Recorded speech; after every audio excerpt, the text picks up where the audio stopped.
Welcome to sheep farming in Africa. If you are new to this channel, please subscribe to this channel for more videos and turn on the notification bar.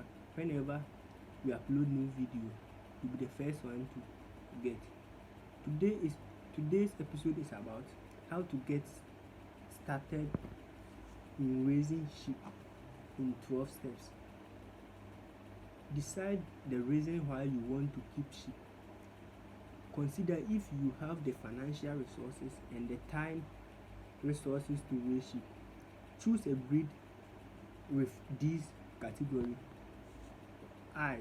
meat breed, dual purpose breeds, triple purpose breed. Decide how many sheep you will purchase. Create a suitable environment for the sheep. Some organic sheep breeders believe it is possible to run as many as 18 sheep per hectare. Order your sheep breeders from a certified breeders.